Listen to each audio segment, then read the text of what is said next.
વિદ્યાર્થી મિત્રો, world inbox academy Ahmedabad શાખામાંથી હું મિતેશ એમ સોલંકી આપનું હાર્દિક સ્વાગત કરું છું.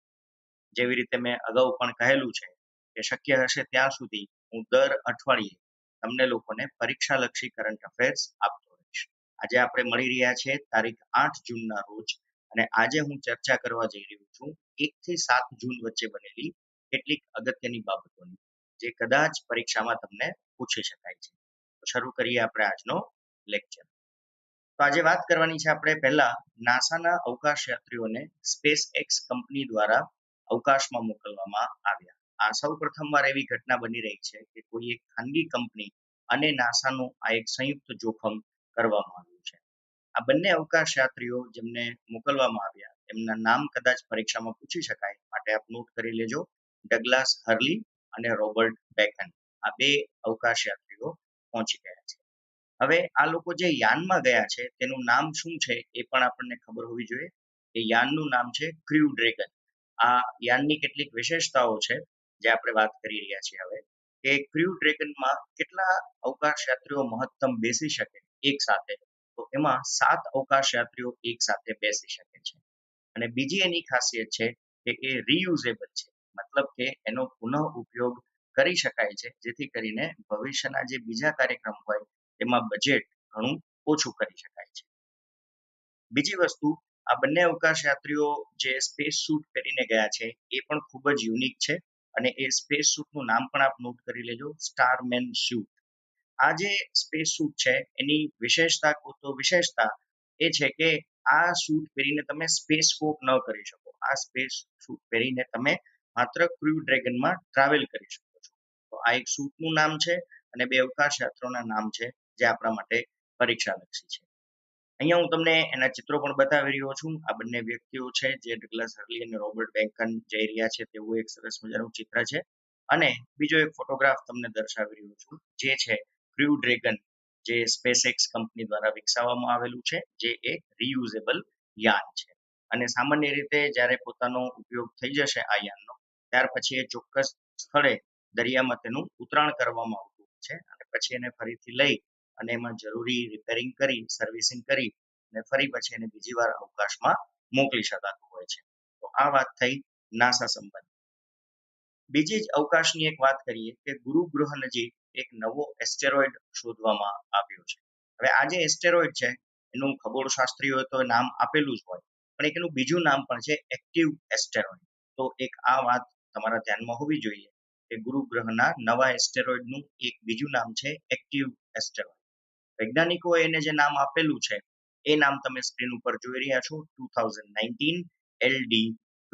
આ એનું વૈજ્ઞાનિક નામ છે. હવે એની વિશેષતા શું છે, આ એસ્ટેરોઇડ કેમ સમાચારમાં છે, તો એમાં બે બાબતો યુનિક છે. પહેલું, એની જે ભ્રમણ કક્ષા છે એ એસ્ટેરોઇડ જેવી જ છે, પરંતુ ધ્રુવ તારાની જેમ તેની પાછળ એક લાંબી પૂંછડી પણ જોવા મળે છે અને તેને લીધે તે ચર્ચામાં રહેલો છે. હવે કઈ સિસ્ટમ દ્વારા આ એસ્ટેરોઇડને શોધવામાં આવ્યો છે, તો એ સિસ્ટમનું નામ પણ આપ નોટ કરી લેજો, એટલાસ. અને એટલાસ એ એક્રોનિમ છે, એટલે કે એક ફૂલ ફોર્મ એનું હશે અને ફૂલ ફોર્મ પણ આપ નોટ કરી લો, asteroid terrestrial impact last alert system stands for ATLAS. તો કદાચ એટલાસનું ફૂલ ફોર્મ અઘરામાં અઘરો પ્રશ્ન પૂછવો હોય તો પૂછી શકાય છે. અને અહીંયા હું તમને એક સરસ ઇમેજ બતાવું છું, જેમાં તમે જોઈ શકો છો અહીંયા લખેલું છે 2019 LD2. અને તમે એક ખાસ વિશેષતા નોંધ કરો કે ગુરુ ગ્રહનું કદ જુઓ, જે પિક્ચરમાં તમે પાછળ જોઈ શકો છો. અને આ જે LD2 છે એ માત્ર નાના ડોટ જેવું એનું કદ છે અને તમે જોઈ શકો છો અહીંયા પૂંછડી જેવું એક આકાર પણ જોવા મળે છે.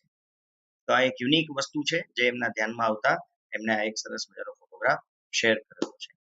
આજે તમારા માટે થોડા પ્રશ્નો પણ આપેલા છે હોમવર્કમાં. એમાંનો પહેલો પ્રશ્ન છે કે ગુરુ ગ્રહને કુલ કેટલા ચંદ્ર છે એ તમારે મને યુટ્યુબ કમેન્ટ બોક્સમાં કહેવાનું છે. હાલ આવડતું હોય તો હાલ જવાબ આપી શકો છો, અધરવાઇઝ આપણો વિડીયો લેક્ચર પૂરો થાય ત્યાર પછી તમે આ પ્રશ્નોના જવાબ આપી શકો છો. એક નમ્ર વિનંતી કે લેક્ચર દરમિયાન બની શકે કે હું 2-5 પ્રશ્નો પૂછું, જ્યારે જ્યારે પ્રશ્ન આવે તો આપ ક્યાંક સાઈડમાં જો એ પ્રશ્ન લખતા જશો તો છેલ્લે તમારે એના એક સાથે જવાબ લખી અને મને યુટ્યુબમાં કમેન્ટ તરીકે આપવાના રહેશે. તો આ વાત થઈ આપણા ગુરુ ગ્રહના એસ્ટેરોઇડ. આગળ વાત કરીએ, માય લાઈફ માય યોગા સ્પર્ધા હવે આયોજિત કરવામાં આવી રહી છે. તો આ સ્પર્ધા કોણે લોન્ચ કરી? તો આપણે સમજી શકાય એવો મુદ્દો છે, વડાપ્રધાન શ્રી નરેન્દ્ર મોદી દ્વારા આ સ્પર્ધાનું આયોજન કરવામાં આવ્યું. પણ આ સ્પર્ધા છે શું, એ પ્રશ્ન ઘણીવાર વિદ્યાર્થીઓને થતો હોય. તો આ એક વિડીયો બ્લોગિંગ સ્પર્ધા છે. અને આ સ્પર્ધાની અંદર પહેલા તો એનો હેતુ શું છે જોઈ લઈએ. તો તમને ખબર છે કે 6ઠ્ઠો આંતરરાષ્ટ્રીય યોગ દિવસ આવી રહ્યો છે. અને આંતરરાષ્ટ્રીય યોગ દિવસ તમને સૌને ખબર છે, એની તારીખ છે 21મી જૂન. તો આ જે સ્પર્ધા છે એનું આયોજન કરવાની જવાબદારી આપવામાં આવી છે આયુષ અને ICMR ને સંયુક્ત રીતે. આયુષ તમને ખ્યાલ છે મંત્રાલય છે, એ પણ એક્રોનિમ છે, એનું ફૂલ ફોર્મ પણ તમને આવડવું જોઈએ. અને એવી જ રીતે ICMR Indian Council of Medical Research, એ પણ એક્રોનિમ છે. તો આ બંને સંસ્થાઓ ભેગા મળી અને આ માય લાઈફ માય યોગા સ્પર્ધા જે છે તેનું આયોજન કરશે. જેવી રીતે મેં કહ્યું કે આંતરરાષ્ટ્રીય યોગ દિવસ આપણે 21 જૂનના રોજ ઉજવતા હોય છે. અને એ વિશ્વને ભારતની ભેટ છે. વડાપ્રધાન શ્રી નરેન્દ્ર મોદીએ જ આ દિવસને ઉજવવાની પ્રપોઝલ એક સમયે યુએનમાં કરેલી. હવે આ સ્પર્ધામાં કરવાનું શું? માય લાઈફ માય યોગામાં જે વ્યક્તિઓ ભાગ લેશે એમણે કરવાનું શું? એમને યોગ કરતા હોય એવો એક 3 મિનિટનો વિડીયો બનાવવાનો રહેશે. બહુ લાંબો વિડીયો નથી, માત્ર 3 મિનિટનો વિડીયો બનાવવાનો રહેશે. એમાં તમે કોઈ યોગની ક્રિયા બતાવી શકો છો, કોઈ આસન બતાવી શકો છો, કે જે યોગના જાણકાર છે એ કોઈ પણ બાબતનો 3 મિનિટનો વિડીયો બનાવવાનો રહેશે અને અપલોડ કરવાનો રહેશે. અને બીજી બાબત કે એ વિડીયો સાથે એ વ્યક્તિએ એક સંદેશ આપવાનો છે કે ભાઈ યોગથી જીવનમાં શું અસર આવે અથવા યોગ જીવનને કેવી રીતે અસર કરે છે, એ બાબતનો એક સંદેશો આ વિડીયો સાથે તમારે રેકોર્ડ કરવાનો અને પછી એને અપલોડ કરવાનો રહેશે. તો આ એક સરસ મજાની સ્પર્ધા છે. હવે આ સ્પર્ધા જે છે માત્ર સ્પર્ધા નથી, આ સ્પર્ધામાં ઇનામ પણ છે. તો જે પ્રથમ વિજેતા હશે એને શું મળશે? તો એમને મળશે 1 લાખ રૂપિયાનું રોકડ ઇનામ. બીજો નંબર પ્રાપ્ત કરનાર સ્પર્ધકને મળશે 50,000 રૂપિયા. અને ત્રીજા ક્રમે આવનાર વ્યક્તિને મળશે 25,000 રૂપિયા જેવી માતબર રકમ. તો આ કદાચ પરીક્ષાલક્ષી પ્રશ્ન બની શકે, કેમ કે જૂન મહિનામાં આપણે અત્યારે અભ્યાસ કરી રહ્યા છીએ અને આવનારા સમયમાં કદાચ પરીક્ષા આવે તો આ પ્રશ્ન બની શકે છે. આગળ વધીએ. રાજીવ ગાંધી ખેલ રત્ન માટે કેટલાક નામાંકન કરવાના હોય છે દર વર્ષે. તો કયા ખેલાડીનું નામ જે છે તે સૂચવવામાં આવ્યું? તો એ નામ તમને ખ્યાલ છે, રોહિત શર્માનું નામ સૂચવવામાં આવ્યું છે. કયા મંત્રાલય દ્વારા રાજીવ ગાંધી ખેલ રત્ન આપવામાં આવતો હોય છે? તો એ તો આપણે સમજી શકીએ, યુવા બાબતો અને રમતગમત મંત્રાલય દ્વારા આ ખેલ રત્ન એવોર્ડ જે છે તે આપવામાં આવે છે. હવે આ જે રાજીવ ગાંધી ખેલ રત્ન એવોર્ડ છે એના માટે કેટલીક લાયકાતો જોઈએ. તો એ લાયકાત શું છે એ કદાચ પરીક્ષામાં પૂછી શકે. તો એમાં જે કોઈ પણ ખેલાડીને એવોર્ડ આપવાનો હોય અને જેનું નામ સૂચિત કરવામાં આવ્યું હોય, એમાં એની પહેલી કન્ડિશન છે કે સતત 4 વર્ષ સુધી એ ખેલાડીએ પોતાની રમતમાં સારામાં સારું પ્રદર્શન કરેલું હોવું જોઈએ. અને તો જ એ આ એવોર્ડ મેળવવા માટે લાયક થાય છે. હવે જ્યારે એવોર્ડ આપવામાં આવે છે તો એવોર્ડની સાથે બીજું શું મળે? તો 7.5 લાખ રૂપિયા રોકડા એ પણ પુરસ્કાર તરીકે રાજીવ ગાંધી ખેલ રત્ન એવોર્ડમાં મળતા હોય છે. અને રોહિત શર્માની આપણે પર્ટિક્યુલરલી વાત કરીએ તો રોહિત શર્મા માટે કયા સમયગાળાને ધ્યાનમાં લેવામાં આવ્યો? તો જાન્યુઆરી 2016 થી લઈ અને ડિસેમ્બર 2019 વચ્ચે જે પણ રમતો રોહિત શર્માએ રમી, ક્રિકેટમાં જે કંઈ પણ ઇનિંગ્સ એ રમ્યા, એમાં એમનું પ્રદર્શન જે છે તે ધ્યાને લેવામાં આવ્યું છે. અને એમના આધારે જ આ પુરસ્કાર એમને આપવાનું નક્કી કરવામાં આવ્યું છે. અને તમે સ્ક્રીન ઉપર જોઈ રહ્યા છો કે રાજીવ ગાંધી ખેલ રત્ન પુરસ્કાર કેવો દેખાતો હોય એનો એક લોગો મેં તમારા માટે અહીંયા મૂકેલો છે. તમે જોઈ શકો છો કે મેડલની વચ્ચે એ આપણી રાષ્ટ્રીય જેને કહેવાય કે પ્રતિકૃતિ છે, 4 સિંહની પ્રતિકૃતિ જોઈ શકો છો અને રાજીવ ગાંધી ખેલ રત્ન લખેલું પણ તમે જોઈ શકો છો. હવે આવે છે એક બહુચર્ચિત બાબત, જ્યોર્જ ફ્લોયડ વિરોધ. ઘણા મિત્રો જે સમાચાર વાંચતા હશે એમને કદાચ નામથી જ ખબર પડી જશે કે બાબત શું છે, પરંતુ આપણે પરીક્ષાલક્ષી દ્રષ્ટિએ જોઈ લઈએ કે આ જ્યોર્જ ફ્લોયડ વિરોધ શું છે, એ શું આ વિરોધ છે. તો તમને ખ્યાલ છે કે થોડા સમય પહેલા અમેરિકામાં એક આફ્રિકન અમેરિકનની હત્યા બાબતે આ એક થઈ રહેલો વિરોધ છે. એક બ્લેક વ્યક્તિ, એક કાળા માણસની હત્યા એક ગોરા અધિકારી, પોલીસ અધિકારીએ કરી દીધી, જેના વિરોધમાં અત્યારે અમેરિકામાં ખૂબ મોટા પ્રમાણમાં તોફાન અને વિરોધ થઈ રહ્યો છે. હવે આ વ્યક્તિનું અવસાન ક્યાં થયું? તો એ શહેરનું નામ છે મિનિયાપોલિસ અને સ્ટેટ છે મિનેસોટા, જ્યાં આ ઘટના બની. હવે આ જે બ્લેક વ્યક્તિ જેની આપણે વાત કરી રહ્યા છે જ્યોર્જ ફ્લોયડ, એની ધરપકડ શા માટે પહેલા પોલીસ અધિકારીએ કરી હતી? તો સમાચારો એવું કહે છે કે એ વ્યક્તિ એક સ્ટોરમાં જઈ અને સિગરેટ ખરીદે છે અને એના માટે $20ની નોટ આપે છે, અને દુકાનદાર જે છે તે એને $20ની નોટ બદલી આપવા માટે કહે છે, પરંતુ પેલો વ્યક્તિ પોતાની સિગરેટ લઈને બહાર જતો રહે છે અને કોઈ જવાબ આપતો નથી. અને એ બાબતને લઈને પેલો દુકાનદાર જે છે એ પોલીસને ફોન કરે છે. પોલીસ અધિકારી આવે છે અને જ્યોર્જ ફ્લોયડને જે છે કે ધરપકડ કરી લે છે, અને પછી એનો વિડીયો પણ વાયરલ થયો કે એનું ગળું દબાવવામાં આવ્યું વગેરે વગેરે 7 મિનિટ સુધી. પણ આ એક ઘટના બની અને જેને લીધે અમેરિકામાં એક અભિયાન શરૂ થઈ ગયું, જેનું સૂત્ર બહુ સરસ છે, બ્લેક લાઇવ્સ મેટર, મતલબ કે કાળા લોકોના જીવનની પણ કિંમત હોય છે, એમનું જીવન પણ કિંમતી હોય છે. આ એક અભિયાન શરૂ થઈ ગયું મોટા પાયે, તોફાનો પણ ખૂબ થયા, તમે જાણો છો. હવે ઓરિજિનલી આ જે બ્લેક લાઇવ્સ મેટર એ અભિયાન આની પહેલા પણ શરૂ થયેલું હતું વર્ષ 2013માં. આ 6 વર્ષ પછી કે 7 વર્ષ પછી ફરી પાછું એ અભિયાન શરૂ થયું આ ઘટના પછી. તો 2013માં આ અભિયાન ઓરિજિનલી ક્યાં શરૂ થયું હતું? તો એનો જવાબ છે કેનેડા, ઓસ્ટ્રેલિયા અને જર્મની, આ 3 દેશમાં આ અભિયાન જે તે સમયે શરૂ કરવામાં આવ્યું.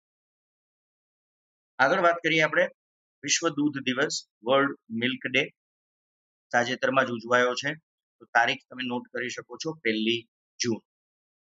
હવે આ વિશ્વ દૂધ દિવસ ઉજવવાનો હેતુ શું છે? તો કે ભાઈ ડેરી ક્ષેત્ર જે છે તે અંગે જાગૃતિ ફેલાવવી અને લોકોને ડેરી વિશેની જાણકારી મળે, તેના માટે આ દિવસ આપણે ઉજવીએ છીએ. હવે 1 જૂન તારીખ કોણે નક્કી કરી, એવો જો પ્રશ્ન તમને મનમાં થાય તો એનું નામ પણ આપ નોટ કરી લો, FAO. અને FAO નું ફૂલ ફોર્મ પણ તમે નોટ કરી લીધો, ફૂડ એન્ડ એગ્રીકલ્ચર ઓર્ગેનાઇઝેશન. હવે 2020માં જે વિશ્વ દૂધ ઉજવવામાં આવ્યો, એ દિવસની થીમ શું છે? તો એ પણ યાદ રાખી લો. આ એનો 20મો દિવસ આપણે ઉજવીએ છીએ, એટલે એની થીમ પણ એવી છે, the 20th anniversary of world milk day. પણ હવે આપણે એના રેફરન્સમાં ભારતની વાત કરી લઈએ. તો વિશ્વ દૂધ દિવસની વાત થઈ, રાષ્ટ્રીય દૂધ દિવસ એટલે ભારત પણ આ દિવસને અલગ તારીખે ઉજવે છે, અને એ તારીખ છે 26 નવેમ્બર. અને શા માટે આપણે 26 નવેમ્બર પસંદ કરી છે? તો તેનું કારણ છે ડોક્ટર વર્ગીસ કુરિયનનો જન્મદિવસ એ 26 નવેમ્બર છે, માટે આપણે આ દિવસને ઉજવીએ છીએ. તો અહીંયા મારે તમને 2 પ્રશ્ન હોમવર્કમાં આપવાના થાય છે. પ્રશ્ન પહેલો છે, ડોક્ટર વર્ગીસ કઈ ક્રાંતિના પ્રણેતા હતા, જેના માટે ખૂબ જાણીતા થયા? અને પ્રશ્ન બીજો કે અમૂલ ડેરીના સ્થાપક કોણ હતા? આ 2 પ્રશ્નના જવાબ તમારે મને આપવાના રહેશે. આઈ હોપ, આશા રાખું છું કે તમે બધા પ્રશ્નો ક્યાંક ટપકાવતા જાઓ છો, અને વિડીયો લેક્ચરના અંતે મને એક સાથે જવાબ આપશો તો ગમશે, જેથી હું એક સાથે તમને સાચા અથવા ખોટાનો જવાબ પણ આપી શકું. એટલે અત્યારે કમેન્ટ બોક્સમાં જવાબ આપવાની ઉતાવળ ન કરતા, માત્ર વિડીયો લેક્ચર જુઓ અને તમારા પ્રશ્નો જે છે હું પૂછતો જાઉં એ નોટ કરતા રહેજો. આગળ વધીએ. વન નેશન વન કાર્ડ હમણાં સમાચારમાં છે, કારણ કે 3 રાજ્યો તાજેતરમાં એમાં જોડાયા છે. તો આ કયા 3 રાજ્યો વન નેશન વન કાર્ડ યોજનામાં જોડાયા, એ પ્રશ્ન બની શકે છે.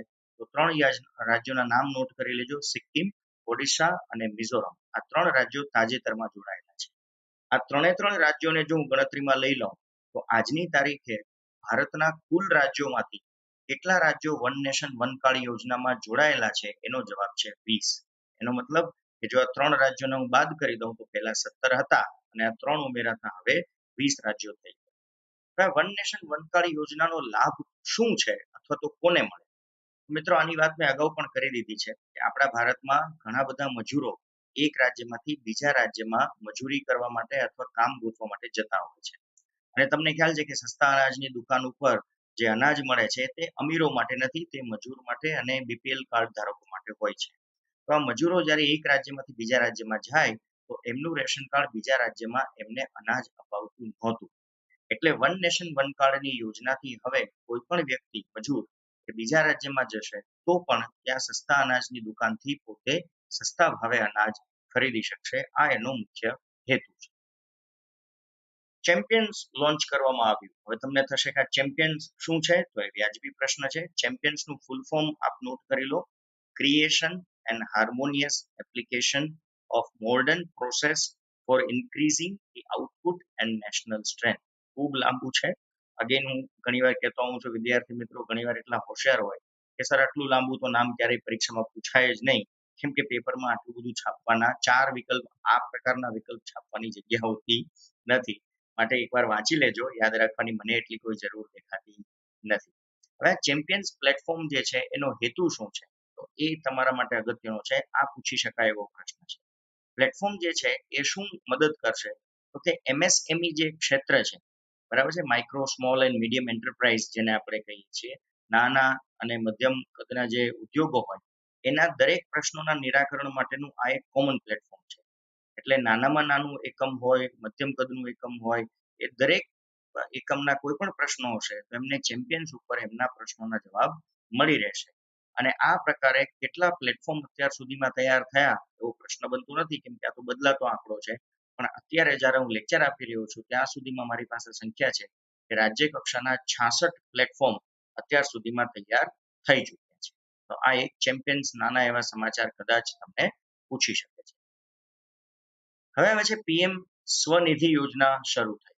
આ યોજના કોણે શરૂ કરી? સીધી વસ્તુ છે, પીએમ નામ છે એટલે પ્રધાનમંત્રીનું નામ હોય તો એ ભારત સરકાર જ હંમેશા એ યોજના શરૂ કરે. અને આ પીએમ સ્વનિધિ જે છે એનું પણ ફૂલ ફોર્મ તમે યાદ રાખી લેજો.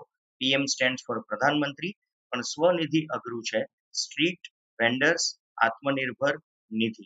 આ એનું ફૂલ ફોર્મ છે. આત્મનિર્ભર શબ્દ સાંભળીને તમે લગભગ સમજી ગયા હશો, પરંતુ હું જે તમને બાબત આપું એ તમે કરી લેજો. આ મુખ્યત્વે જે યોજના છે એ તમને ખ્યાલ છે કે ફેરિયાઓ માટે છે. જે ફેરિયાઓ રસ્તા ઉપર ચાલીને પોતાનો સામાન વેચતા હોય એમના માટે છે. અને કેટલા ફેરિયાઓને લાભ આપવામાં આવશે આ નિધિ અંતર્ગત? તો ભારતના 50 લાખ ફેરિયા, જેમાં શહેરી અને ગ્રામ્ય વિસ્તાર બંને આવી ગયા, એ બંનેના થઈને 50 લાખ ફેરિયાઓને આ મદદ આપવામાં આવશે. તો શું લાભ મળશે આ ફેરિયાઓને, અથવા શું મદદ મળશે? તો એ પ્રશ્નનો જવાબ છે કે દરેક ફેરિયાને એકવાર 10,000 રૂપિયા મળશે સરકાર તરફથી, જેનાથી એ પોતાનો વ્યવસાય ફરી પાછો શરૂ કરી શકે. યાદ રાખજો મિત્રો, આ દાન નથી, આ ગ્રાન્ટ નથી. 10,000 રૂપિયા અત્યારે મદદ તરીકે આપવામાં આવી રહી છે, પરંતુ આ જે રકમ છે 10,000 રૂપિયા, તે ફેરિયાઓએ ફરીથી પરત કરવાની રહેશે ભારત સરકારને. અને તેના માટે ભારત સરકારે સમય આપેલો છે 1 વર્ષ. એટલે 1 વર્ષમાં એને 10,000 રૂપિયા કમાઈને પાછા આપવાના છે. તો પીએમ સ્વનિધિ યોજના પરીક્ષાલક્ષી બની શકે છે. તમે જોઈ શકો છો સ્ક્રીન ઉપર એક સરસ મજાનો ફોટોગ્રાફ મેં લીધેલો છે સાઇટ ઉપરથી, એક ફેરિયો જે તમે જોઈ શકો છો. અને પ્રધાનમંત્રી સ્વનિધિ યોજના 2020-2021 અંતર્ગત આ જાહેર કરવામાં આવી છે, આત્મનિર્ભર ભારત અંતર્ગત. બીજું આવે છે એમએસએમઈ ની વ્યાખ્યામાં ફેરફારને કેબિનેટે મંજૂરી આપી. એમએસએમઈ શું એ મેં તમને હમણાં જ કીધું, પરંતુ આપણે ફરી એકવાર જોઈ લઈએ. Micro small and medium size enterprise, આ એમએસએમઈ નું ફૂલ ફોર્મ છે. હવે એની વ્યાખ્યામાં ફેરફાર એટલે શું? તો માઇક્રો યુનિટ કોને કહેવાય નવી વ્યાખ્યા પ્રમાણે? તો માઇક્રો યુનિટ એટલે જે કંપની 1 કરોડનું રોકાણ કરેલું હોય છે, ઇન્વેસ્ટમેન્ટ જેનું 1 કરોડ હોય, અને વર્ષે 5 કરોડનું ટર્નઓવર કરતી હોય એવી કંપનીને સરકાર માઇક્રો યુનિટમાં સમાવેશ કરે છે. એવી રીતે સ્મોલ યુનિટ કોને કહીએ છીએ? તો કે ભાઈ 10 કરોડનું કંપનીએ ઇન્વેસ્ટમેન્ટ કરેલું હોય અને 50 કરોડનું ટર્નઓવર કરતી હોય કંપની, તો એને આપણે સ્મોલ યુનિટ કહીએ છીએ. અને મીડિયમ યુનિટની વાત કરીએ તો 50 કરોડનું ઇન્વેસ્ટમેન્ટ હશે અને 250 કરોડનું ટર્નઓવર હશે, તો તેને આપણે મીડિયમ યુનિટ તરીકે ઓળખશું. તો આ નવી વ્યાખ્યાઓ છે. આનામાંથી હું તમને હોમવર્ક આપી શકું છું, જરૂરી નથી તમે એનો જવાબ આપો, પણ જસ્ટ તમારી જાણ માટે કે જો આ નવી વ્યાખ્યાઓ હોય તો પરીક્ષામાં બની શકે કે તમને હેરાન કરવા માટે જૂની વ્યાખ્યાઓ પૂછે કે ભાઈ એમએસએમઈ ની જૂની વ્યાખ્યા પ્રમાણે માઇક્રો સ્મોલ અને મીડિયમમાં શું શરતો હતી. તો પરીક્ષાલક્ષી દ્રષ્ટિએ એકવાર એ પણ તમારે જોઈ લેવું. હવે આજે એમએસએમઈ શબ્દ આપણે બોલીએ છીએ તો તમને બહુ જાણીને નવાઈ લાગશે કે અંદાજે ભારતની અંદર 60 લાખ એમએસએમઈ છે. અને આ 60 લાખ એમએસએમઈ એ ભારતના કુલ જીડીપીમાં કેટલું યોગદાન આપે છે? તો તમને આંચકો લાગશે, 29%. બહુ મોટું યોગદાન કહેવાય મિત્રો, કે એમએસએમઈ એકમો એ ભારતના કુલ જીડીપીમાં લગભગ 29% જેટલું યોગદાન આપે છે. અને એનાથી પણ વધારે ચોંકાવનારી બાબત કે ભારતની જે કુલ નિકાસ છે, જેટલું પણ ભારત સરકાર એક્સપોર્ટ કરે છે એમાંથી 48%, વિચાર કરો, લગભગ 50% કહેવાય, અડધો અડધ કહેવાય, 48% નિકાસ જે છે એ સામાનનું ઉત્પાદન આપણા આ એમએસએમઈ એકમો કરે છે. માટે ભારત સરકારે એમએસએમઈ ને આ નવી વ્યાખ્યામાં સમાવિષ્ટ કરેલા છે. આ વસ્તુઓ થોડી નોટ કરી દેજો.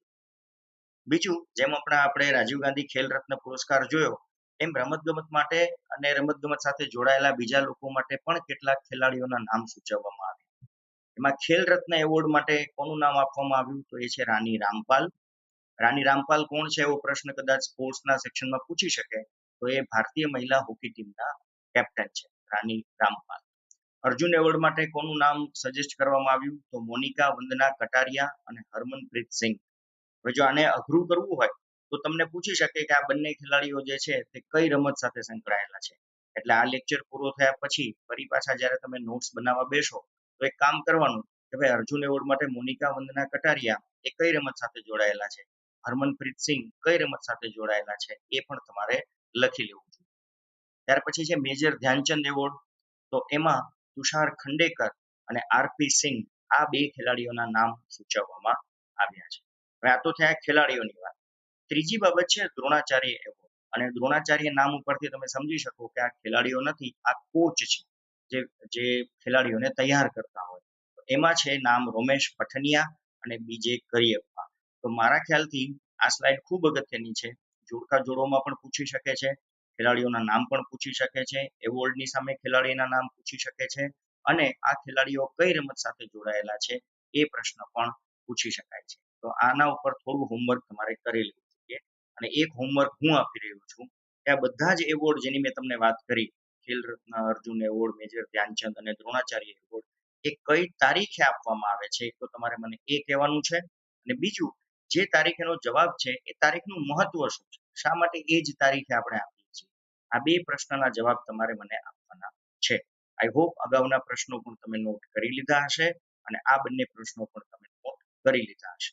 છેલ્લે એક સાથે મને જવાબ આપશો તો વધારે ગમશે. આગળ વધીએ.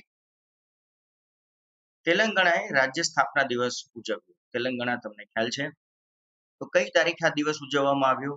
તો એ તારીખ છે 2 જૂન. હવે તેલંગાણા રાજ્યની રચના ક્યારે થઈ હતી? તો એ પણ તમને ખ્યાલ છે 2 જૂન 2014. એટલે આમ જુઓ તો એ હવે 6 વર્ષ જૂનું રાજ્ય થઈ ગયું છે. અને કયા રાજ્યથી તેને અલગ કરવામાં આવ્યું હતું? તો તે રાજ્ય હતું ઓરિજિનલી આંધ્રપ્રદેશ. હવે અહીંયા તમને એક બીજી વાત પણ કરી દઉં કે આંધ્રપ્રદેશ એમાંથી જ્યારે તેલંગાણા બન્યું તો એ કેટલામાં ક્રમનું રાજ્ય બન્યું હતું? 28મા ક્રમનું રાજ્ય બનેલું હતું, એ તમને ખ્યાલ છે. પણ 1956માં એક સરસ મજાની સંધિ થઈ હતી અને ત્યારે તમને ખ્યાલ છે કે રાજ્ય પુનર્ગઠન આયોગે એક ભલામણ કરી હતી કે ભાઈ આંધ્રપ્રદેશ અને તેલંગાણા જે છે એને એક જ કરી દેવું જોઈએ, અને એને તેથી જ એક કરી દેવામાં આવ્યું. અને ત્યારથી તેલંગાણા જે છે લગભગ અલગ થવાના એક મૂડમાં હતું અને પોતાની રીતે અલગ થવાનો પ્રયત્ન કરતું હતું. અને ત્યારે એક સંધિ થઈ હતી. આ 1956ની સંધિ ખૂબ અગત્યની છે, એનું નામ આપ નોટ કરી લેજો, બહુ પુસ્તકોમાં મળશે નહીં તમને. જેન્ટલમેન્સ એગ્રીમેન્ટ.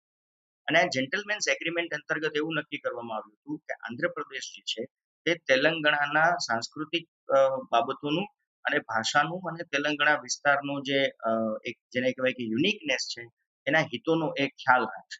પરંતુ સમયાંતરે તેલંગાણાને હંમેશા એવું થયું કે આંધ્રપ્રદેશે ક્યારેય તેલંગાણાના હિતોનું રક્ષણ કર્યું નથી, અને માટે જ તેલંગાણાએ પોતાને અલગ રાજ્ય તરીકે માંગવાની શરૂઆત કરી અને અંતે પોતે સફળ પણ થયા. હવે દિલ્હી કોરોના એપ્લિકેશન લોન્ચ કરવામાં આવી. જો આપ મિત્રો મારી ચેનલ રેગ્યુલર જોતા હશો તો મેં થોડા દિવસ પહેલા જ એક COVID-19 ઓલ એપ્લિકેશન્સ કરીને એક વિડીયો મૂકેલો છે, જેમાં ભારતભરની લગભગ 20 એપ્લિકેશન જે છે બધી જ કોરોના સાથે સંબંધિત છે. એ બધી જ એપ્લિકેશનનો એક સરસ મજાનો વિડીયો મારી ચેનલ ઉપર મૂકેલો છે અને તમે પછીથી જોઈ શકો છો. એનું ટાઇટલ પણ એવું છે COVID-19 ઓલ એપ્લિકેશન્સ. એમાં આ નહીં હોય કારણ કે આ એપ્લિકેશન જૂન મહિનામાં લોન્ચ થઈ છે. મારો વિડીયો મેં લગભગ મે મહિનામાં જ મૂકી દીધો હતો. તો આ દિલ્હી કોરોના એપ્લિકેશન વિશે ખૂબ નાની બાબત છે, પણ આપણે ધ્યાનમાં લઈ લેવી જોઈએ. કે આ એપ્લિકેશનનો લાભ શું છે? તો આ એપ્લિકેશનથી હોસ્પિટલની અંદર કેટલા બેડ છે અને કેટલા વેન્ટિલેટર મૂકવામાં આવેલા છે અને કેટલા વેન્ટિલેટર અને બેડ અવેલેબલ છે તેની માહિતી મળશે. આ રિયલ ટાઈમ એપ્લિકેશન છે મિત્રો. એટલે કોઈ દર્દીને જો ડિસ્ચાર્જ કરવામાં આવશે તો તરત એપ્લિકેશનમાં પણ એ અપડેટ થશે કે ભાઈ એક બેડ અને એક વેન્ટિલેટર ખાલી છે. એનાથી વ્યક્તિને ખબર પડે કે મારે કઈ હોસ્પિટલનો સંપર્ક કરીશ તો મને એક બેડ અને એક વેન્ટિલેટર મળી રહેશે જો મને કોરોના થયો હોય તો. સાથે સાથે એક હેલ્પલાઇન નંબર પણ જાહેર કરવામાં આવ્યો 1031. અને આ લાભ માત્ર અને માત્ર દિલ્હી પૂરતો મર્યાદિત છે, એટલે જ એપ્લિકેશનનું નામ પણ દિલ્હી કોરોના એપ્લિકેશન રાખવામાં આવ્યું છે. ખૂબ નાની જાણકારી છે પણ અગત્યની છે, માટે મેં અહીંયા લઈ લીધી. બીજા જે એવા નાના સમાચાર છે, ફિલ્મ મીડિયા એકમ માટે એક સમિતિ બનાવવામાં આવી. તો આ સમિતિનું નામ કદાચ તમને પરીક્ષામાં પૂછે, બીજું તો એમાંથી કશું પૂછી શકાય એવું નથી, પરંતુ ફિલ્મ મીડિયા માટે એક સમિતિ બનાવવામાં આવી, એનું નામ યાદ રાખી લેજો, બિમલ ઝુલ્કા સમિતિ.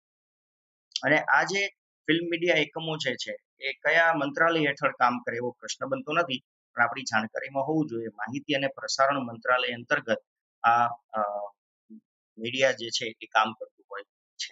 અને આ જે સમિતિ બની બિમલ ઝુલ્કા સમિતિ, એને કેટલાક સૂચનો આપ્યા, જેમાંના 2 સૂચનો અગત્યના છે. એક છે કે ભાઈ આ સમિતિ એવું કહે છે કે ફિલ્મ પ્રોત્સાહન માટે એક ફંડ હોવું જોઈએ, એટલે એનું એક કમર્શિયલ પ્રમોશન થતું રહેવું જોઈએ, જેથી ફિલ્મો વધારે ચાલે.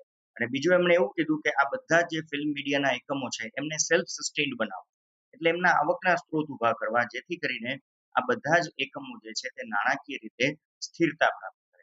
તો મને લાગે છે કે આમાંથી બિમલ ઝુલ્કા નામ એ અગત્યનું છે. ત્યાર પછી એક નાના સમાચાર છે, જલ જીવન અભિયાન શરૂ કરવામાં આવ્યું. તો કયા રાજ્યમાં શરૂ કરવામાં આવ્યું એ રાજ્યનું નામ યાદ રાખજો, અરુણાચલ પ્રદેશ એ રાજ્યનું નામ છે. ના જલ જીવન અભિયાનનો હેતુ શું છે? તો અરુણાચલ પ્રદેશમાં 2023 સુધીમાં દરેક ઘર સુધી નળ દ્વારા પાણી પહોંચાડવાનું એક અભિયાન છે. મિત્રો, અરુણાચલ પ્રદેશમાં આ અભિયાન ખૂબ અઘરું કહેવાય. એનું કારણ છે કે એ હિલી એરિયા છે અને ત્યાં પાણીની પાઇપલાઇન પાથરવી, ઢાળ પ્રમાણે પાણીને પહોંચાડવું, એ ખરેખર એક એન્જિનિયરિંગને ચેલેન્જ કરતો એક આ વિષય છે. એટલે 2023 સુધીમાં આ ધ્યેય પ્રાપ્ત કરવાનો એક પ્રયત્ન કરાશે.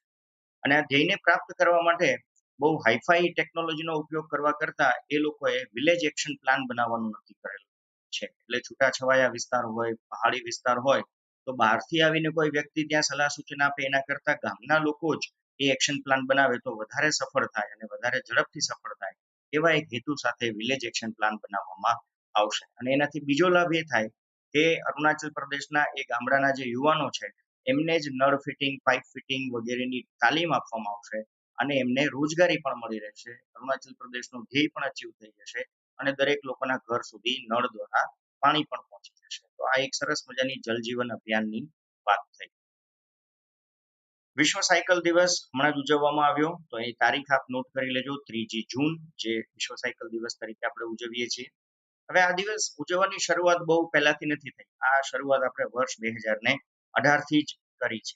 પરંતુ આ દિવસ ઉજવવા માટે એક વ્યક્તિએ લિટરલી આંદોલન શરૂ કરેલું અને એ વ્યક્તિનું નામ તમે નોટ કરી લેજો, લેઝેક સિબિલ્સ્કી. આ નામ થોડું અઘરું છે, કદાચ ઉચ્ચારને લીધે ગુજરાતીમાં પેપરમાં પૂછાય તો અલગ રીતે છપાયેલું હોય, પણ લેઝેક સિબિલ્સ્કી એનો ઉચ્ચાર છે, જે તમારે યાદ રાખવું જોઈએ.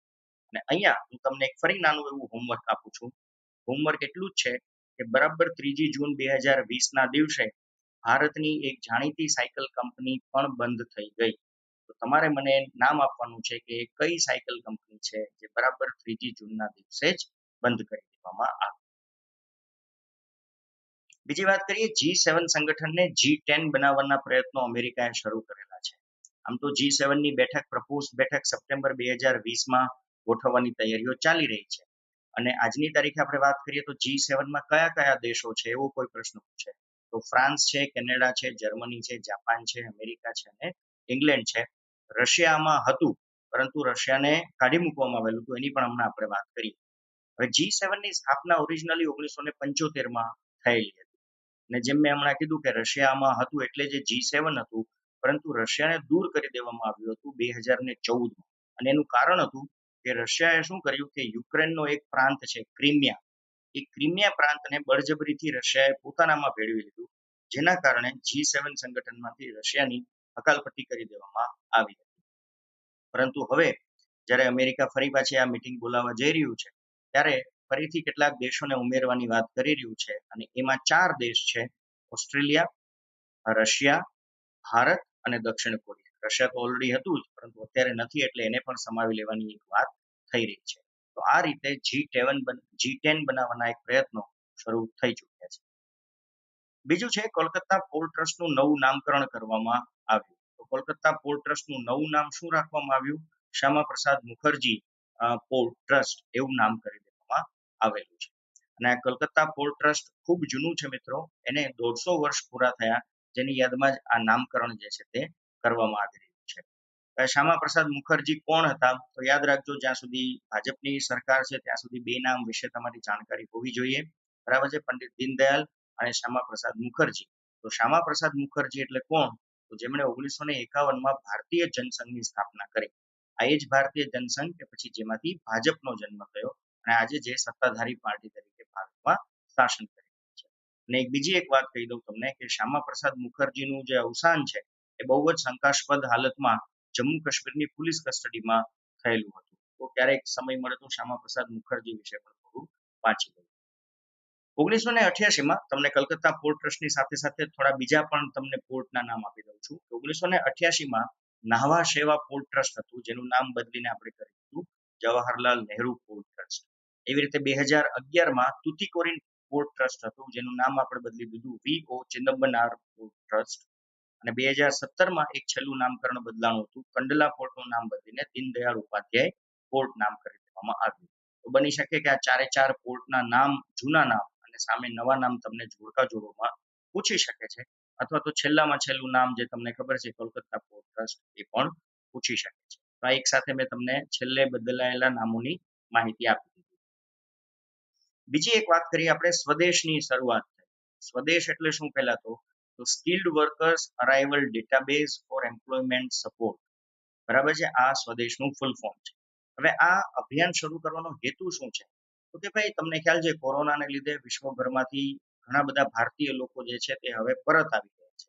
તો વિદેશથી જે ભારતીયો પરત આવી રહ્યા છે તેમની પાસે કઈ સ્કિલ છે, તેઓ કયા કૌશલ્યને ધરાવે છે, એમની વિશેષતા છે, એમનો એક ડેટાબેઝ આપણે તૈયાર કરી રહ્યા છીએ.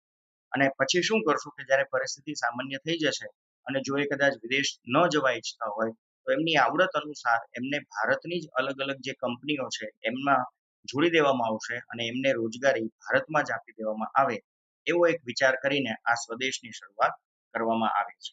અને કોરોનાને લીધે સૌથી વધુ ભારતીયો કયા દેશોમાંથી પરત આવ્યા? તો યુએઈ, યુનાઇટેડ આરબ અમીરાત, ઓમાન, સાઉદી અરેબિયા, કુવૈત અને કતાર જેવા દેશોમાંથી આપણા સ્કિલ્ડ વર્કર્સ જે છે તે અત્યારે ભારત પરત આવી રહ્યા છે અથવા તો આવી ચૂક્યા છે. તો આમને ભવિષ્યમાં કામ મળી રહે તે હેતુથી આપણે સ્વદેશની શરૂઆત કરી છે. ત્યાર પછી આવે છે કોહલા હાઇડ્રો પાવર પ્રોજેક્ટ. આ વિવાદાસ્પદ હાઇડ્રો પ્રોજેક્ટ છે, પરીક્ષાલક્ષી છે, માટે જોઈ લઈએ કે કયા બે દેશો વચ્ચે કોહલા હાઇડ્રો પાવર પ્રોજેક્ટ થવા જઈ રહ્યો છે. તો એ છે ચીન અને પાકિસ્તાન. કયા વિસ્તારમાં આ હાઇડ્રો પ્રોજેક્ટ મુકાવા જઈ રહ્યો છે? તો એ છે પીઓકે, પાકિસ્તાન ઓક્યુપાઇડ કાશ્મીર. એટલે તમે સમજી શકો છો કે ભારતને આ બાબતનો વિરોધ હોય એ સ્વાભાવિક છે. હવે આ કોહલા હાઇડ્રો પાવર પ્રોજેક્ટ કોના અંતર્ગત બનાવવામાં આવશે? તો એ છે સીપીઈસી. અને હવે તમે કલર જોઈને સમજી ગયા છો કે તમારું આ હવે પછીનું હોમવર્ક છે કે સીપીઈસી નું ફૂલ ફોર્મ શું છે એ પ્રશ્ન તરીકે તમારે નોટ કરી લેવાનું છે અને મને તમારે જવાબ તરીકે આ ભવિષ્યમાં આપવાનું છે. તો નોટ કરી લો, સીપીઈસી નું ફૂલ ફોર્મ શું છે જેના અંતર્ગત આ કોહલા હાઇડ્રો પાવર પ્રોજેક્ટ બનવા જઈ રહ્યું છે. બીજી વાત કરીએ કે કોહલા પ્રોજેક્ટ જે છે તે કઈ નદી ઉપર બનશે? તો એ નદી પણ તમે જોઈ લો, ઝેલમ નદી ઉપર બનવા જઈ રહ્યું છે. તો એક નાના સમાચાર છે પરંતુ વિવાદાસ્પદ બાબત છે એટલે પરીક્ષામાં પૂછી શકાય છે. ત્યાર પછી એક બીજી ઘટના આવે છે, રશિયાના આર્કટિક વિસ્તારમાં ખૂબ મોટા પ્રમાણમાં ઓઇલ લીકેજ થયું. પર્યાવરણ સંબંધિત સમાચાર છે, કદાચ પૂછી શકે. તો આજે રશિયામાં ઘટના બની એ કઈ નદીમાં ખૂબ મોટા પ્રમાણમાં ઓઇલ લીક થયું? એ નદીનું નામ નોટ કરી લેજો, અંબરનયા નદી. અઘરામાં અઘરું નામ નથી પણ થોડું યુનિક નામ છે, અંબરનયા નદી. અને આ નદી કયા સમુદ્રને મળે છે? તો કે આર્કટિક સમુદ્રને મળતી હોય છે. અને તમને જાણીને નવાઈ લાગશે કે કેટલા કિલોમીટર સુધી આ ઓઇલ લીક થઈ ગયું છે. તો 12 કિલોમીટરની નદી પર તેલ અથવા તો ઓઇલ જે છે તેનું એક આખું સ્તર બની ગયું છે, જેને લીધે પર્યાવરણ વેદમાં એક ચર્ચાનો માહોલ ઉભો થઈ ગયો છે. આ એક નાના દુર્ઘટનાના સમાચાર પણ આપણે ધ્યાનમાં લેવા જોઈએ. વિશ્વ પર્યાવરણ દિવસ તાજેતરમાં ઉજવાયો. તો તમે જાણો છો તારીખ કઈ છે? 5મી જૂન, બરાબર છે. અને આ વર્ષની થીમ શું છે? તો એ યાદ રાખજો, સેલિબ્રેટ બાયોડાયવર્સિટી, બરાબર છે, જૈવ વિવિધતા. ગુજરાતીમાં તમે એનું કહો તો જૈવ વિવિધતાને ઉજવીએ, એવું એનું ગુજરાતી થશે. હવે આ વર્ષે 5મી જૂને જે વિશ્વ પર્યાવરણ દિવસ ઉજવાયો તો એના યજમાન દેશો કોણ હતા? તો એના યજમાન દેશો બે હતા, કોલંબિયા અને જર્મની. યાદ રાખજો મિત્રો, 2020ના યજમાન કોલંબિયા અને જર્મની. ભારતે વિશ્વ પર્યાવરણ દિવસની યજમાની કરી છે 2018માં, અને ત્યારે આપણી થીમ હતી પ્લાસ્ટિક પ્રદૂષણને ઘટાડવું, રિડ્યુસ પ્લાસ્ટિક પોલ્યુશન એ આપણી થીમ. 2019માં યજમાની ચીને કરી હતી અને ત્યારે એમનો જે શું કહેવાય કે થીમ હતી એ હતી વાયુ પ્રદૂષણ ઘટાડવું. તો ભારત, ચીન અને છેલ્લે આવે છે અત્યારે કોલંબિયા અને જર્મની, અને ત્રણેયની થીમ તમે સ્ક્રીન ઉપર જોઈ રહ્યા છો. ઉજવણીની શરૂઆત ક્યારથી થઈ વિશ્વ પર્યાવરણ દિવસની? એ ખૂબ જૂની છે. 1974 થી આપણે આ દિવસ જે છે તે ઉજવી રહ્યા છે. એક નાના સમાચાર છે. નગર વન યોજના ભારત સરકારે શરૂ કરી છે. નગર વન યોજના જે છે એ કયા મંત્રાલય દ્વારા શરૂ થઈ? તો એ છે પર્યાવરણ મંત્રાલય. અને આ યોજના અંતર્ગત શું કરવામાં આવશે? તો કેન્દ્ર સરકારે એવું નક્કી કર્યું છે કે આવનારા 5 વર્ષોમાં 200 શહેરી જંગલોનો વિકાસ કરવામાં આવશે, જેથી શહેરની અંદર તાપમાન નીચું આવે અને પર્યાવરણનો થોડો સુધારો થાય. ખૂબ નાના સમાચાર છે, પરંતુ પૂછી શકાય એવું છે. નગર વન યોજના એટલે શું ખબર હોવી જોઈએ. 200 શહેરોમાં જંગલો ઉગાડવાની આ એક નાનો એવો પ્રયત્ન કરતી યોજના છે. ભારત એએફસી મહિલા કપનું યજમાન બનશે. સૌથી પહેલો પ્રશ્ન તો એ જ થાય કે એએફસી એટલે શું? તો એ છે એશિયન ફૂટબોલ કોન્ફેડરેશન. ક્યારે આયોજન કરવામાં આવશે? તો એ છે વર્ષ 2022માં, એટલે હજી 2 વર્ષની વાર છે. આજે એએફસી છે, એશિયન ફૂટબોલ કોન્ફેડરેશન, એમાં કુલ કેટલા સભ્ય દેશો છે? તો એનો જવાબ છે 47, એટલે કે 47 દેશો આ એએફસી ની અંદર સભ્યો છે. અને એએફસી ની સ્થાપના 1954માં કરવામાં આવી હતી. અને એએફસી નું જો તમને હેડક્વાર્ટર પૂછે તો એ હેડક્વાર્ટર છે કુઆલમપુર, મલેશિયા. તો આમાંથી કદાચ 1-2 પ્રશ્ન બને. એએફસી નું ફૂલ ફોર્મ પૂછી શકે છે, સભ્ય દેશોની સંખ્યા પૂછી શકે છે, ભવિષ્યના આયોજનનું વર્ષ પૂછી શકે છે, અથવા તો હેડક્વાર્ટર પણ પૂછી શકાય છે. એક બીજો નિર્ણય હમણાં ભારત સરકારે લીધો કે 1 વર્ષ માટે કોઈ નવી યોજના હવે શરૂ કરવામાં આવશે નહીં. ક્યાં સુધી આ નિર્ણય લાગુ રહેશે? તો 31 માર્ચ 2021 સુધી આપણે ભારત સરકાર હવે કોઈ નવી યોજના પાછળ ખર્ચ કરશે નહીં, પરંતુ કેટલીક યોજનાઓ પાછી ચાલુ રહેશે. અને કઈ યોજનાઓ છે? તો મુખ્ય 2 અમ્બ્રેલા સ્કીમ છે. એક છે પ્રધાનમંત્રી ગરીબ કલ્યાણ યોજના, જે ચાલુ રહેશે, અને બીજું આત્મનિર્ભર ભારત અંતર્ગત હમણાં જે કંઈ પણ ભારત સરકારે જાહેરાત કરી, 20 લાખ કરોડના પેકેજની વાત કરી, ગુજરાત સરકારે પણ જે જાહેરાત કરી, એ બધી યોજનાઓ ચાલુ રહેશે. પરંતુ કોઈ નવી યોજના 31 માર્ચ 2021 સુધી હવે ભારત સરકાર જાહેર કરશે નહીં, અને રાજ્ય સરકારોને પણ કરવા દેશે. તો આ એક નાનો એવો નિર્ણય ભારત સરકારે લીધો. બીજું, ભારતે યુએનએસસીમાં પોતાની 5 પ્રાથમિકતા જાહેર કરી. તાજેતરની જ ઘટના છે. તો પહેલા તો એ ખબર હોવી જોઈએ કે યુએનએસસી એટલે શું. તો યુએનએસસી એટલે યુનાઇટેડ નેશન સિક્યુરિટી કાઉન્સિલ. અને આ યુએનએસસીમાં કોણે ભારત તરફથી આ 5 પ્રાથમિકતા રજૂ કરી? તો એમનું નામ છે એસ જયશંકર. તમે જાણો છો એ વિદેશી બાબતોના આપણા મંત્રી છે, અને ગુજરાતના જ એ રાજ્યસભાના ઉમેદવાર પણ છે. તો કઈ 5 પ્રાથમિકતા આપણે યુએનએસસીમાં રજૂ કરી એસ જયશંકર દ્વારા? તો પહેલી એમણે વાત કરી કે વિકાસની નવી તકો ઊભી કરવી જોશે. બહુસંબંધી બાબતોનું પુનર્ગઠન, એટલે જે મલ્ટીલેટરલ રિલેશનશિપ છે, એક દેશને અનેક દેશો સાથે જે સંબંધ છે, એના સંબંધોમાં હવે આપણે બદલાવ લાવવો પડશે. ત્રીજું, એમણે કીધું કે આંતરરાષ્ટ્રીય આતંકવાદ સામે અસરકારક પગલાઓ લઈને તેમને નાથવા પડશે. ચોથી વાત કરી એમણે આંતરરાષ્ટ્રીય શાંતિ જળવાઈ રહે તે ખૂબ જ જરૂરી છે. તમને ખ્યાલ છે ઉત્તર કોરિયા છે, ચીન છે, આ બધા દેશોને લીધે ક્યાંક ને ક્યાંક વિશ્વમાં અશાંતિનો ડર ફેલાયેલો રહેતો હોય છે. અને પાંચમું એમણે કીધું કે માનવીય સ્પર્શયુક્ત ટેકનોલોજી આપણે વિકસાવવી જોઈએ, એવી ટેકનોલોજી જેમાં હ્યુમન ટચ નું મહત્વ હોય. તો આ 5 બાબતો આપણે યુએનએસસીમાં રજૂ કરી. પરંતુ આ 5 બાબતો પાછળ ખરેખર ભારતના વડાપ્રધાને 5 શબ્દો આપણને આપેલા છે. એ 5 શબ્દો પરીક્ષા લક્ષી છે, આપ નોટ કરી લેજો. પહેલો શબ્દ છે સંવાદ, બીજો છે સન્માન, ત્રીજો છે શાંતિ, ચોથો છે સમૃદ્ધિ, અને પાંચમો છે સહયોગ. સંવાદ, સન્માન, શાંતિ, સમૃદ્ધિ અને સહયોગ, આ 5 શબ્દોનું માર્ગદર્શન વડાપ્રધાને આપ્યું, અને તેના આધારે આપણે ઉપરની 5 જે રજૂઆત છે એ યુએનએસસીમાં કરી છે. હવે આવે છે ભારત અને ચીન વચ્ચે પેનગોંગ સરોવર બાબતે ઘર્ષણ થઈ રહ્યું છે. થોડા દિવસોથી તમે સમાચારમાં પણ જોતા હશો. તો આ સરોવર કયા સ્થળે આવેલ છે? તો એ સ્થળનું નામ છે પેનગોંગ ત્સો, અને એ લદાખ વિસ્તારમાં આવેલું છે. હવે આ એક રામસર સાઇટ છે. તો તમારા માટેનો હવેનો પ્રશ્ન એ છે, તમારે મને એ સમજાવવાનું છે કે આ રામસર સાઇટ એટલે શું. ટૂંકમાં લખવાનું છે કે રામસર સાઇટ કોને કહેવાય, એનો એક જવાબ તમારે મને આપવાનો છે. હવે આજે સરોવરની આપણે વાત કરીએ છીએ, પેનગોંગ સરોવર, એનું મહત્વ શું છે? એનું મહત્વ એવું છે મિત્રો કે ભારત અને ચીન વચ્ચે જે લાઇન ઓફ એકચ્યુઅલ કંટ્રોલ જે LAC છે એ આ સરોવરની વચ્ચેથી પસાર થાય છે.